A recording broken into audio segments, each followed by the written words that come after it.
छात्रों, राजर्षि शाह महाविद्यालय की हिंदी विभाग की ओर से मैं प्राध्यापक विजय गवली आप सभी छात्रों का हार्दिक स्वागत करता हूं। मित्रों, जब हमारे जीवन में एक बड़ा संकट आता है तब हम हताश निराश हो जाते हैं, पर ऐसे समय में हमने हताश निराश न होकर निडर होकर उस संकट का डटकर मुकाबला करना चाहिए। अगर हम अविरत होकर अपने जीवन में संघर्ष करते हैं, संकट का डटकर मुकाबला करते हैं, तो समाज में तथा मनुष्य जीवन में नव निर्माण होता है। तो आइए आज हम कक्षा 12वीं हिंदी युवक भारती इस पाठ्य पुस्तक के अंतर्गत संकलित कवि त्रिलोचन द्वारा लिखित नव निर्माण इस कविता का अध्ययन करते हैं। यह कविता चुनी हुई कविताएं इस संग्रह से ली गई है। यहां पर हम देख सकते हैं यह कविता चुनी हुई कविताएं इस संग्रह से ली गई है। इस कविता का अध्ययन करने से पूर्व हमें कवि त्रिलोचन जी का जीवन परिचय प्राप्त कर लेना भी अत्यंत आवश्यक है। मित्रों, हम यहां पर देख रहे हैं कवि त्रिलोचन जी का जन्म 20 अगस्त 1917 को उत्तर प्रदेश के सुल्तानपुर जिले के कटघरा चिरानी पट्टी में हुआ। आपका अर्थात कवि त्रिलोचन जी का वास्तविक नाम अर्थात मूल नाम वासुदेव सिंह है। वे हिंदी के अतिरिक्त अरबी और फारसी भाषाओं के भी निष्णात ज्ञाता माने जाते हैं। पत्रकारिता के क्षेत्र में भी सक्रिय रहे। उन्होंने अपने काव्य में प्रयोग धर्मिता का समर्थन किया और नव सृजन करने वालों के प्रेरणा स्रोत बने रहे। कवि त्रिलोचन जी का साहित्य भारत के ग्राम समाज के उस वर्ग को संबोधित करता है जो वर्षों से दबा कुचला हुआ है। कवि की भाषा लोक भाषा से अनुप्राणित है। सहज, सरल तथा मुहावरों से परिपूर्ण भाषा होने के कारण कवि त्रिलोचन जी की भाषा उनके साहित्य को लोकमानस तक पहुंचाकर जीवंतता भी प्रदान करती है। ऐसे प्रसिद्ध कवि त्रिलोचन जी का निधन 9 दिसंबर 2007 में हुआ। यह रहा है कवि त्रिलोचन जी का जीवन परिचय। अब हम इसके बाद कवि का साहित्यगत एवं कृतिगत परिचय प्राप्त करेंगे। कवि त्रिलोचन जी ने अपने जीवन में धरती, दिंगत, गुलाब और बुलबुल, उस जनपद का कवि हूं, सबका अपना आकाश इत्यादि कविता संग्रह लिखे हैं। तो देश काल नामक एक कहानी संग्रह और दैनंदिनी नामक एक डायरी रचना कृति का लेखन भी किया है। इस प्रकार से कवि त्रिलोचन जी का साहित्यिक एवं कृतिगत परिचय यहाँ पर रहा है। अब हम विधा परिचय प्राप्त करेंगे। मित्रों, जिस प्रकार से कक्षा 11वीं की युवक भारती इस पाठ्य पुस्तक के अंतर्गत हमने त्रिपुरारी जी की प्रेरणा इस कविता का अध्ययन किया था, उसी प्रकार से कवि त्रिलोचन द्वारा लिखित नव निर्माण ये जो कविता है, यह एक चतुष्पदी विधा की रचना है। त्रिपुरारी जी की प्रेरणा नामक कविता त्रिवेणी विधा की कविता रही थी, तो यहां पर नव निर्माण यह कविता चतुष्पदी विधा की रचना रही है। मतलब चतुष्पदी छंद के अंतर्गत लिखी हुई कविता है। मित्रों, ध्यान में रखना है कि चतुष्पदी के लक्षण कौन से होते हैं। याद रखिए, चौपदी यह 4 चरणों वाला छंद होता है। यह चौपाई की तरह होता है। इसमें 4 चरण होते हैं। इसके प्रथम, द्वितीय और चतुर्थ चरण में तुकबंदी होती है। भाषा और विचार की दृष्टि से प्रत्येक चतुष्पदी अपने आप में पूर्ण होती है। इस प्रकार से चतुष्पदी के लक्षण रहे हैं, विशेषताएं रही है। इस बात को हमने अच्छी तरह से ध्यान में रखना है। यहां पर अब हम नवनिर्माण कविता का संक्षेप में पाठ परिचय प्राप्त करेंगे। मित्रों, नवनिर्माण इस कविता के अंतर्गत जो चतुष्पदियां दी गई है, इन चतुष्पदियों के अंतर्गत कवि त्रिलोचन जी का आशावादी दृष्टिकोण दृष्टिगोचर होता है, मतलब दिखाई पड़ता है। मित्रों, वर्तमान समय में सामान्य मनुष्य के लिए संघर्ष करना अनिवार्य हो गया है। जैसे आज कोरोना वायरस की महामारी का दौर है, प्रत्येक मनुष्य को संघर्ष करना पड़ रहा है, पर ऐसे समय में भी कवि त्रिलोचन जी ने मनुष्य को संघर्ष करने की और अपने जीवन के अंधेरे को दूर करने की प्रेरणा दी है। कवि के अनुसार मनुष्य जीवन में व्याप्त अन्याय, अत्याचार, विषमता, निर्बलता पर विजय पाने के लिए हमें बल और साहस को एकत्रित करना है। अर्थात अपने जीवन में व्याप्त जो अन्याय, विषमता, अत्याचार, निर्बलता है, इस पर विजय पाने के लिए हमने बल और साहस को एकत्रित करना है। इस प्रकार का आह्वान इस कविता के अंतर्गत करते हैं। कवि का मानना है कि न्याय के लिए बल का प्रयोग करना समाज के उत्थान के लिए श्रेयस्कर होता है। इस सत्य से भी कवि हमें अवगत कराते हैं। साथ ही साथ कवि का यह भी मानना रहा है कि समानता, स्वतंत्रता तथा मानवता को स्थापित करने के लिए समाज में अपने जीवन का प्रमुख उद्देश्य होना चाहिए। इसी उद्देश्य को लेकर हमने जीवन जीना चाहिए कि समाज में समानता, स्वतंत्रता तथा मानवता स्थापित हो सके। इस प्रकार से कवि त्रिलोचन जी के नवनिर्माण इस कविता का संक्षेप में पाठ परिचय रहा है। अब हम यहां पर देख रहे हैं कवि त्रिलोचन जी की तस्वीर है एवं कवि की चतुष्पदियां यहां पर दी गई है जो नवनिर्माण इस कविता के अंतर्गत संकलित है। कवि प्रथम चतुष्पदी के अंतर्गत कहते हैं, तुमने विश्वास दिया है मुझको, मन का उच्छ्वास दिया है मुझको, मैं इसे भूमि पर संभालूंगा। तुमने आकाश दिया है मुझको, तुमने आकाश दिया है मुझको। मित्रों, विश्वास इस शब्द के समानार्थी शब्द है भरोसा या यकीन। उच्छ्वास इस शब्द के समानार्थी शब्द है लंबी श्वास, दीर्घ श्वास अर्थात उसास। राहत के समय में ली जाने वाली ठंडी सांस को उच्छ्वास कहा जाता है। भूमि शब्द के समानार्थी शब्द है धरती, वसुंधरा, पृथ्वी, वसुधा। आकाश शब्द के समानार्थी शब्द है आसमान, अंतरिक्ष, गगन, अंबर तथा व्योम, जो कि दूसरे चतुष्पदी में भी यह शब्द समानार्थी शब्द के रूप में आया हुआ है। मित्रों, इन समानार्थी शब्दों को हमने अच्छी तरह से याद रखना है। प्रस्तुत चतुष्पदी के अंतर्गत कवि हमें कहते हैं, ये संदेश देना चाहते हैं कि प्रत्येक मनुष्य के जीवन में संघर्ष आता है और वह संघर्ष मनुष्य जीवन को एक दिशा निर्देशन देकर चला जाता है, कुछ सिखा कर चला जाता है। मानो कि संघर्ष भगवान के बराबर होता है। इसलिए इस चतुष्पदी के अंतर्गत कवि त्रिलोचन जी अपने भाव तथा विचारों को अभिव्यक्त करते हुए कहते हैं कि हे प्रभु, आपने मुझे जीवन का एक विश्वास अर्थात भरोसा या यकीन दिया है। आप ही के कारण मैं उसास ले पाया हूं, राहत की ठंडी सांस ले पाया हूं, क्योंकि आपने मुझे उच्छ्वास दिया है। इसलिए मैं इस विश्वास को भूमि पर अर्थात धरती पर हमेशा संभल कर रखूंगा, क्योंकि आपने मुझे आकाश अर्थात विभिन्न क्षेत्रों में तरक्की करने का, आजादी का सुनहरा अवसर प्राप्त करा दिया है। इसलिए मैं इसे भूमि पर अर्थात धरती पर हमेशा संभाल कर रखूंगा। मेरे जीवन में उन्नति करने के लिए, तरक्की करने के लिए मैं इस विश्वास का सार्थक उपयोग करूंगा, अपने जीवन में तरक्की करूंगा। और इस प्रकार से कवि त्रिलोचन जी ने यहां पर बात बताई है कि ये जो विश्वास का सूत्र है, इसे वह कभी टूटने नहीं देंगे, कभी बेकार नहीं जाने देंगे। तो मित्रों, हमने भी अपने जीवन में जो विश्वास का सूत्र होता है, इसे कभी टूटने नहीं देना चाहिए। इस बात को ध्यान में रखना है। यहां पर हम देख सकते हैं कि प्रथम पंक्ति में दिया है मुझको, द्वितीय पंक्ति में दिया है मुझको, और यहां पर भी दिया है मुझको इस शब्द का प्रयोग किया है। एकाधिक बार प्रयोग करने के कारण पुनरुक्ति प्रकाश अलंकार यहां पर इन पंक्तियों में दर्शनीय है।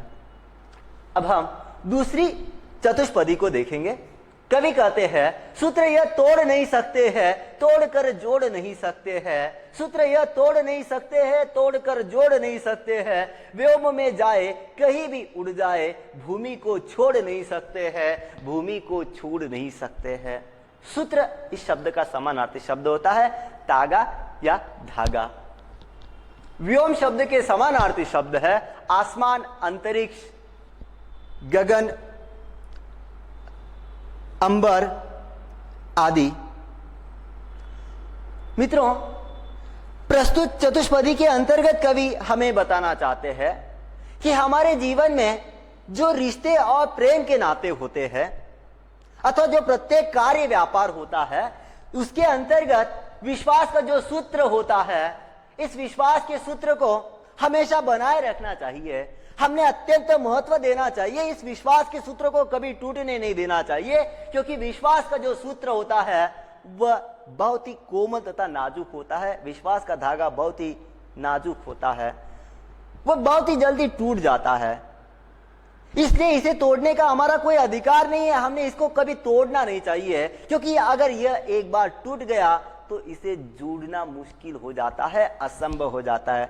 जैसे संत कवि रहीम भी कहते हैं, रहीमन धागा प्रेम का मत तोड़ो चटकाए, रहीमन धागा प्रेम का मत तोड़ो चटकाए, टूटे पे फिर ना जुड़े, जुड़े परी गांठ पड़ जाए, टूटे पे फिर ना जुड़े, जुड़े परी गांठ पुड़ी जाए। मतलब कवि त्रिलोचन जी की इस बात को ही संत कवि रहीम भी सिद्ध करते हैं कि हमारे कार्य व्यापार में तथा प्रेम और रिश्तों के अंतर्गत विश्वास का जो सूत्र होता है, मतलब धागा होता है, वो अत्यंत नाजुक होता है, कोमल होता है। इसको हमने कभी तोड़ना नहीं चाहिए। अगर ये एक बार टूट गया तो कभी जुड़ता नहीं है, जुड़ता है पर गठन पड़ जाती है। इसलिए मित्रों, हम अपने जीवन में चाहे जितनी तरक्की कर ले, चाहे जितना विकास कर ले, चाहे आसमान की उड़ान भरने लगे, चाहे आकाश में चले जाए, फिर भी हमने इस विश्वास के सूत्र को कभी तोड़ना नहीं है, अपने कदमों को जमीन पर टिकाए रखना है। क्योंकि धरती से हमारा जो जुड़ाव होता है, लगाव होता है, वह अत्यंत महत्वपूर्ण है। हमने धरती से हमेशा जुड़े रहना चाहिए, धरती से हमारा लगाव हमेशा बने रहना चाहिए। इस विश्वास के सूत्र को हमेशा संभाल कर रखना चाहिए, क्योंकि यह हमारे जीवन के अस्तित्व के आधार तत्व है।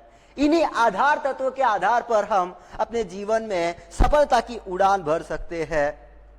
इसी आधार तत्व के आधार पर मनुष्य अपने जीवन में अपने लक्ष्य को प्राप्त कर सकता है।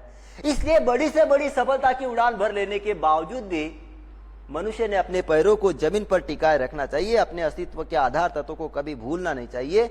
इन विश्वास, रिश्ते और प्रेम के बंधन के प्रति जो लगाव है उसे कभी भूलना नहीं चाहिए, इसे हमेशा बनाए रखना चाहिए। ये बात कवि त्रिलोचन जी इस दूसरी चतुष्पदी के अंतर्गत कहते हैं। अब हम तीसरी चतुष्पदी को देखेंगे।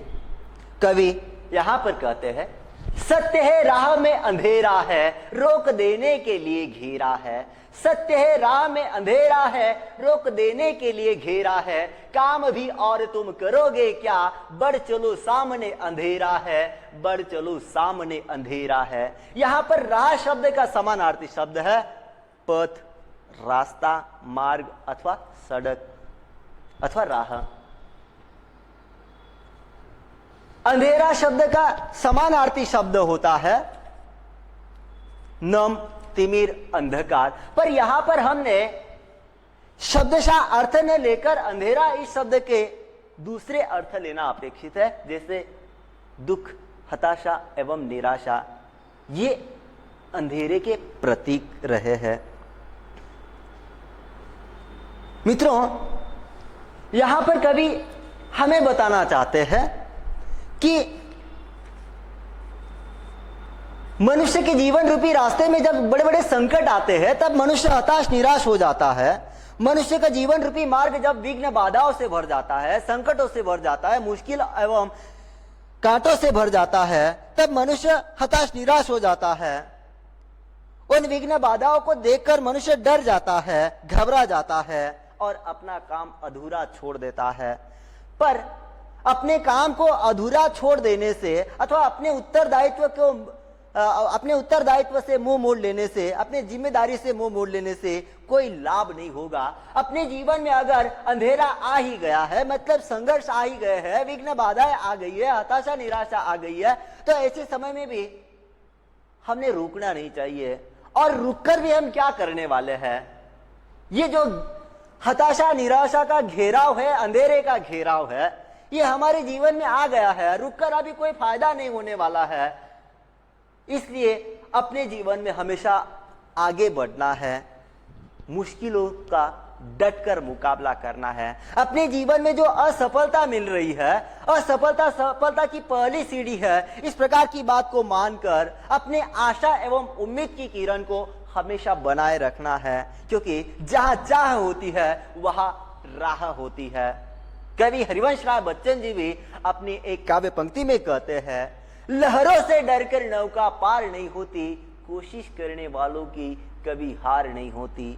लहरों से डरकर नौका कभी पार नहीं होती, कोशिश करने वालों की कभी हार नहीं होती। नन्ही सी चींटी जब दाना लेकर चलती है, चढ़ती दीवारों पर 100-100 बार फिसलती है। चढ़कर गिरना, गिरकर चढ़ना, चढ़कर गिरना, गिरकर चढ़ना न कभी अखरता है। मन का उत्साह रगों में साहस भरता है, आखिर उसकी मेहनत कभी बेकार नहीं होती, कोशिश करने वालों की हार नहीं होती। मित्रों, जैसे नन्ही सी चींटी होती है, जब वह दाना लेकर बार बार दीवार पर चढ़ने का प्रयास करती है, अपने मंजिल की ओर अग्रसर होती है, तब वह बार बार गिर जाती है। उसके जीवन में हजारों प्रकार की बाधाएं आती है, फिर भी वह हताश निराश न होकर अपने अंग में उमंग भरकर बार बार उस दीवार को पार करने का प्रयास करती है। और एक दिन ऐसा आता है कि वह चींटी अपने जीवन में सफल हो जाती है, उसकी मेहनत कभी बेकार नहीं होती।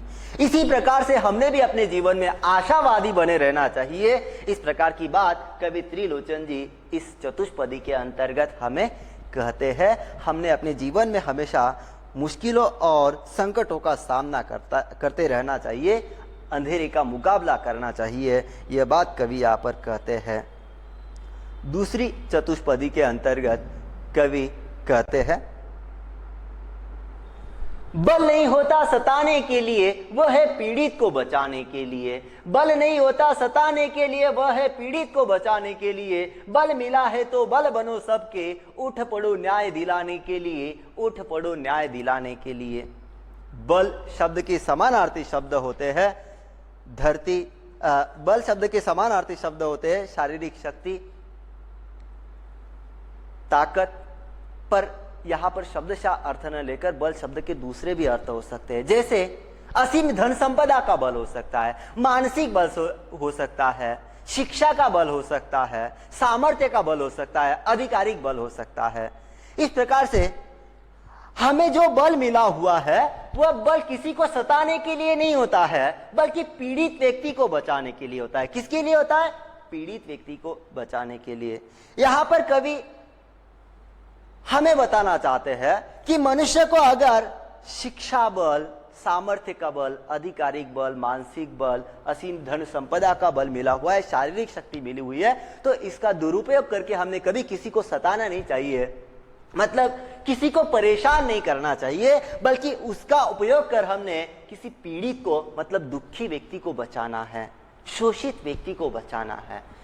जो व्यक्ति बलशाली है, जो व्यक्ति सामर्थ्यवान है, जिनको बल और सामर्थ्य प्राप्त हुआ है, ऐसे लोगों ने समाज में जो दीन दलित लोग हैं, पीड़ित है, शोषित है, दबे कुचले हुए हैं, ऐसे लोगों का सहायक बनना है, ऐसे लोगों का बल बनना है, ऐसे लोगों की ताकत बननी है, उनका सहारा बनना है। इस प्रकार की बात यहाँ पर कवि कहते हैं। ये बात भी बताते हैं कि सामर्थ्यवान लोगों ने और बलशाली लोगों ने हमेशा यही प्रयास करते रहना चाहिए कि समाज में कोई भी व्यक्ति दुखी न रहे, पीड़ित न रहे, शोषित न रहे, सबको न्याय मिले, सबको समान अधिकार मिले। इस प्रकार से हम सभी ने दीन दलित शोषित पीड़ित लोगों को न्याय दिलाने के लिए सदैव तैयार तत्पर रहना है। यह बात कवि यहाँ पर बताना चाहते हैं। मित्रों, फिलहाल कोरोना वायरस जैसा दौर चल रहा है, महामारी का दौर है और कई लोग समस्या में हैं। ऐसे समय में अपने पास अगर शिक्षा बल है, शारीरिक बल है, आर्थिक बल है, आधिकारिक बल है, तो हमने उन जरूरतमंद लोगों को मदद करना चाहिए। उनको जो पीड़ित है उनको सहायता करनी चाहिए। इस प्रकार की भी यहाँ पर आवश्यकता है। कवि यहाँ पर ये भी संदेश देते हैं, इस बात को भी आपने ध्यान में रखना है। यहाँ पर कवि त्रिलोचन जी का समानतावादी और समाजवादी दृष्टिकोण दिखाई देता है। दूसरी चतुष्पदी रही है। कवि कहते हैं, जिसको मंजिल का पता रहता है पथ के संकट को वही सहता है। जिसको मंजिल का पता रहता है पथ के संकट को वही सहता है। एक दिन सिद्धि के शिखर पर बैठ अपना इतिहास वही कहता है, अपना इतिहास वही कहता है। मंजिल शब्द के समानार्थी शब्द है पड़ाव, मुकाम, उद्देश्य या अपना लक्ष्य। पथ शब्द के समानार्थी शब्द हमने देखे कि मार्ग, राह या सड़क। संकट मतलब विघ्न, बाधा है। सिद्धि शब्द का समानार्थी शब्द है सफलता, यश की प्राप्ति करना।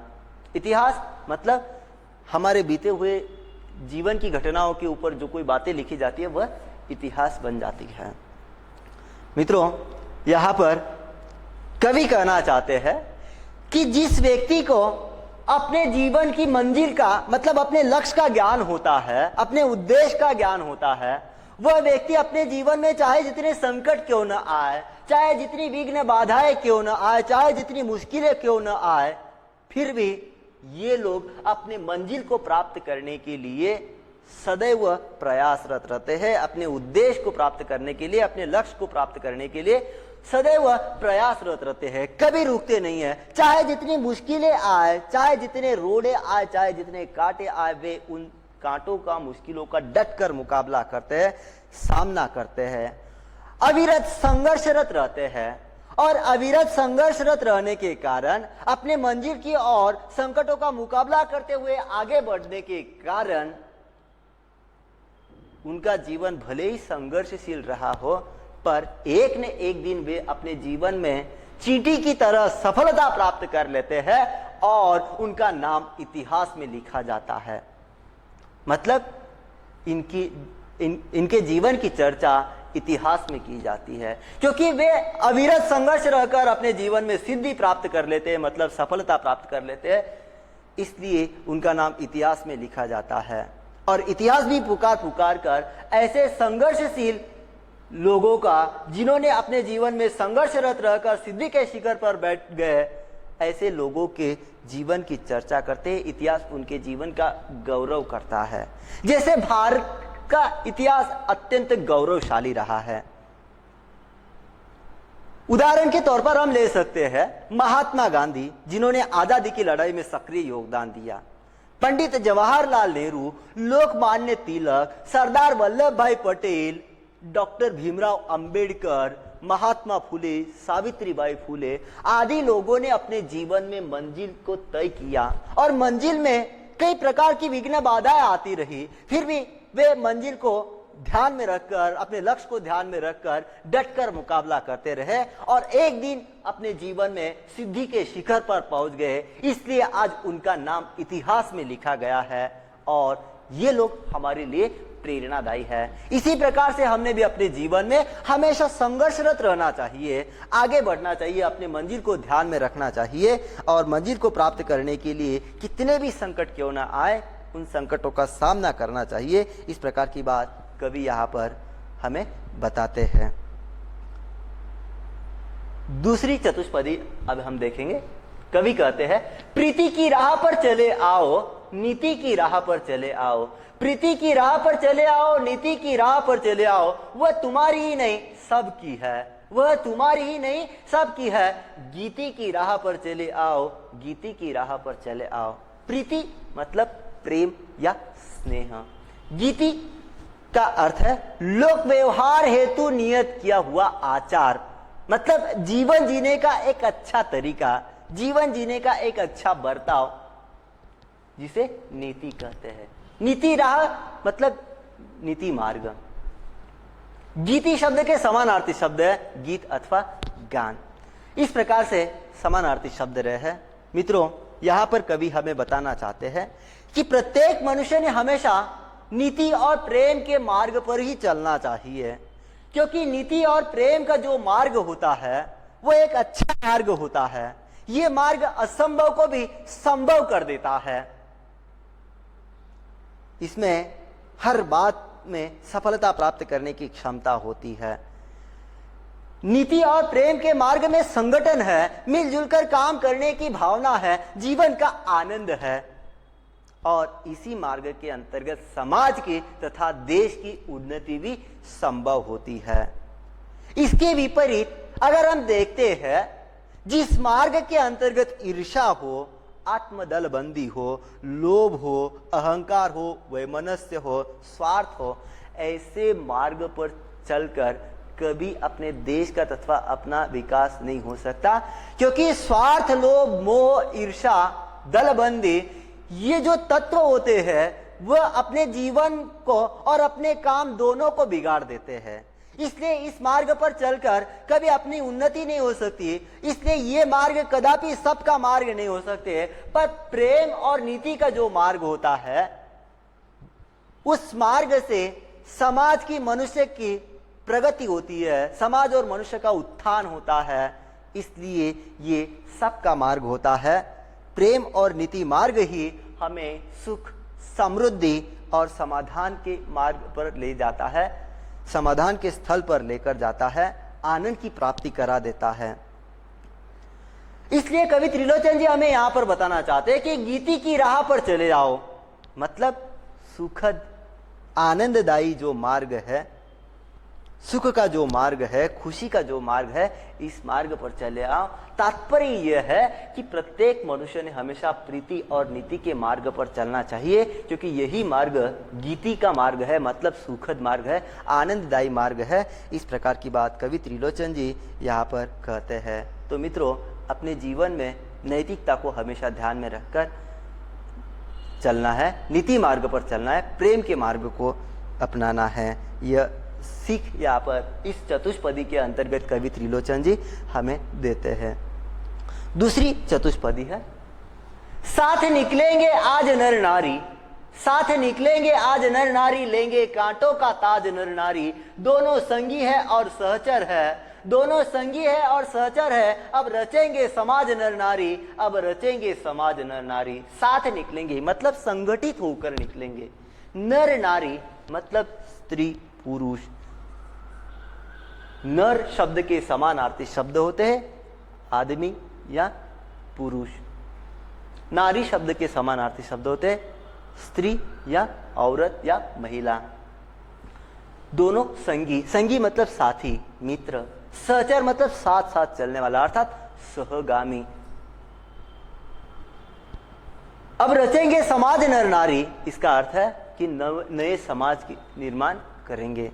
कवि यहां पर कहना चाहते हैं कि वर्तमान जीवन में समाज के अंतर्गत बहुत बड़ी क्रांति हुई है, समाज में बहुत बड़ा बदलाव आ गया है, समाज में अनेक सकारात्मक बदलाव दिखाई देने लगे हैं। इसलिए आज की जो स्त्री पुरुष है, जो नर नारी है, वे आपसी भेद को मिटाकर कंधे से कंधा लगाकर काम करेंगे, हाथ में हाथ डालकर काम करेंगे, कदम से कदम मिलाकर काम करेंगे। इसके कारण अपने जीवन में आने वाली जो विषम अर्थात विपदात्मक परिस्थितियां हैं, उन विपदात्मक परिस्थितियों को, अपने जीवन में आने वाली विषम परिस्थितियों की हर चुनौती का, हर संकट का डटकर दोनों मिलकर मुकाबला करेंगे, क्योंकि दोनों संगी है मतलब साथी है, मित्र है। सहचर मतलब सहगामी है, दोनों मिलजुल कर जीवन का निर्वाह करने वाले हैं। इसलिए आज की जो स्त्री पुरुष है वे अपने उत्तरदायित्व और अपने जिम्मेदारी को अच्छी तरह से समझते हैं और समाज का जो विकास है वह भी नर और नारी के मिलजुल कर काम करने से ही संभव है। इसलिए आज मनुष्य जीवन में कितना भी बड़ा संकट क्यों न आ जाए, चाहे वह संकट कोरोना वायरस जैसी महामारी का हो, भूकंप का हो, तूफान का हो, या सूखे अकाल का हो या गीले अकाल का हो या महापूरग्रस्त बाढ़ की परिस्थिति का हो, जब किसी भी प्रकार का संकट आता है और नर नारी अगर दोनों कंधे से कंधा मिलाकर काम करते हैं, आपसी भेदभाव को मिटाकर काम करते हैं, तो निश्चित तौर पर दोनों के द्वारा मिलजुल कर काम करने के कारण समाज में नवनिर्माण होगा और दोनों मिलकर नए समाज का निर्माण कार्य करेंगे, नव समाज का निर्माण कार्य करेंगे, जिसमें स्त्री तथा पुरुष दोनों को समान अधिकार होगा। इस प्रकार से कवि त्रिलोचन जी ने प्रस्तुत चतुष्पदी के अंतर्गत समाजवादी और समता का दृष्टिकोण प्रस्तुत किया है। अब हम अगली चतुष्पदी को देखेंगे। अंतिम चतुष्पदी है। कवि कहते हैं, वर्तमान बोला अतीत अच्छा था, प्राण के पथ का मीत अच्छा था। वर्तमान बोला अतीत अच्छा था, प्राण के पथ का मीत अच्छा था। गीत मेरा भविष्य गाएगा, यो अतीत का भी गीत अच्छा था, यो अतीत का भी गीत अच्छा था। मतलब वर्तमान शब्द का समानार्थी शब्द होता है विद्यमान, अभी का समय। अतीत मतलब बीता हुआ समय, भूतकाल जिसे हम कहते हैं। मित शब्द का समानार्थी शब्द है मित्र या दोस्त। प्राण के पथ का मित मतलब अपने जीवन देने वाला मित्र, जीवन रूपी मार्ग के अंतर्गत अंतिम सांस तक साथ देने वाला मित्र, अपने प्राणों को न्यौछावर कर देने वाला मित्र। गीत मेरा भविष्य गाएगा मतलब भविष्य काल के अंतर्गत मेरे जीवन की चर्चा होगी। इस प्रकार से भावार्थ के रूप में यहां पर कहा जा सकता है कि वर्तमान समय में, वर्तमान बोला अर्थात वर्तमान समय में आज का जो मनुष्य है वह अपने जीवन में जब संकट आता है, विघ्न बाधाएं आती है, तब वह हताश निराश हो जाता है और वह सोचने लगता है, वह बोलने लगता है कि अतीत अच्छा था। मतलब अपने पूर्वजों का जो जीवन था वह अच्छा था, उनका जीवन सुखमय था, उनको किसी भी प्रकार का ज्यादा परिश्रम नहीं करना पड़ता था। इसके विपरीत आज हमारे जीवन में कितने परिश्रम करने पड़ रहे हैं, कितने चुनौतियों का सामना हमें करना पड़ रहा है। इस प्रकार की बात वह सोचता है। कौन? आज का मनुष्य, वर्तमान युग का मनुष्य। वो ये भी सोचता है कि अपने अतीत अर्थात अपने पूर्वजों के जीवन में उनके जो मित्र हुआ करते थे वे उनके जीवन रूपी मार्ग में अंतिम सांस तक उनका साथ निभाते थे, अपने हितकारी लोगों के लिए वो अपने जीवन का समर्पण कर देते थे, त्याग कर देते थे, प्रेम देते थे। उनके जीवन में एक दूसरे के प्रति प्रेम की भावना थी, सामंजस्य की भावना थी, त्याग एवं समर्पण का भाव था। पर आज हमारे जीवन में ये भाव कभी दिखाई नहीं देते हैं।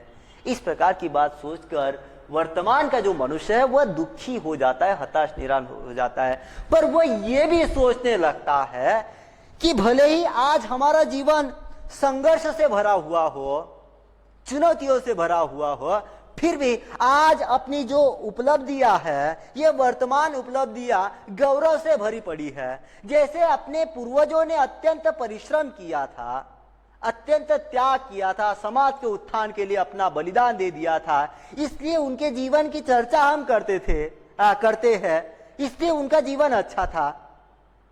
ये बात आज का मनुष्य सोचता है। मतलब जैसे अपने पूर्वजों के जीवन की चर्चा हम करते हैं आज, वैसे ही आज अगर हम अविरत संघर्ष करते हैं, अपने जीवन में अपने मंजिल को प्राप्त कर लेते हैं, तो अपने उपलब्धियों की जो चर्चा है वह भविष्य काल में की जाएगी। मतलब आगे आने वाली भविष्यकालीन पीढ़ी के लोग भी अपने जीवन की चर्चा करेंगे।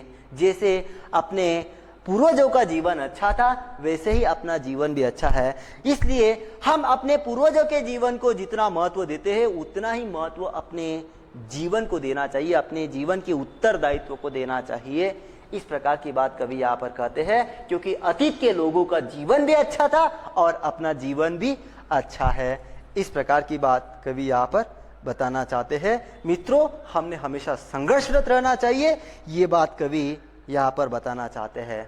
प्रस्तुत नवनिर्माण कविता को अगर देखा जाए तो संपूर्ण कविता के अंतर्गत कवि त्रिलोचन जी ने साहित्यिक खड़ी बोली हिंदी का प्रयोग किया है। उनकी भाषा सहज सरल है, प्रत्येक चतुष्पदी की प्रथम, द्वितीय एवं चतुर्थ पंक्ति के अंतर्गत तुकबंदी की है। इसलिए प्रत्येक चतुष्पदी के अंतर्गत पुनरुक्ति, प्रकाश, अलंकार दर्शनीय है। गीतात्मक शैली का भी यहाँ पर प्रयोग किया है, पर प्रत्येक के लिए यह बात संभव नहीं है। जो इसे समझ सकता है, जिनके पास सुर ताल हो, वे लोग इसे गा सकते हैं। मित्रों, इस प्रकार से यहाँ पर हम देख रहे हैं कि चुनी हुई कविताएं संग्रह से ये कविता ली गई है। कवि त्रिलोचन जी ने हमें ये संदेश देने का प्रयास किया है कि अपने जीवन में हमेशा संघर्षरत रहना चाहिए, अविरत संघर्षरत रहना चाहिए। कितने भी मुश्किल बाधाएं क्यों न आए, फिर भी अपने जीवन में आने वाले संघर्ष का डटकर मुकाबला करना चाहिए और अपने जीवन में जो अंधेरा आया हुआ है उसे हमने दूर करना चाहिए। और जो समाज के दबे कुचले हुए लोग हैं, उनको हमने अपने बल का उपयोग करके, अपने सामर्थ्य का बल का उपयोग करते, हमने शिक्षा बल का उपयोग करते हुए उनको मदद करना है, उनका सहारा बनना है। इस प्रकार की बात कवि त्रिलोचन जी यहाँ पर कहते हैं। यहाँ पर यह कविता समाप्त होती है। मित्रों, मुझे पूरा विश्वास है कि यह कवि त्रिलोचन द्वारा लिखित यह जो नवनिर्माण कविता है, यह आपको समझ में आई होगी। अगर आपकी किसी प्रकार की समस्या है तो आप मुझे अपने कमेंट बॉक्स के अंतर्गत पूछ सकते हैं, अथवा कॉल करके भी आप पूछ सकते हैं, अथवा बाद में इसे पूछ सकते हैं। इस कविता के नीचे कुछ स्वाध्याय भी दिया गया है, जिसे हम दूसरी तासिका के अंतर्गत देखेंगे। फिलहाल हम यहाँ पर रुकते हैं। धन्यवाद।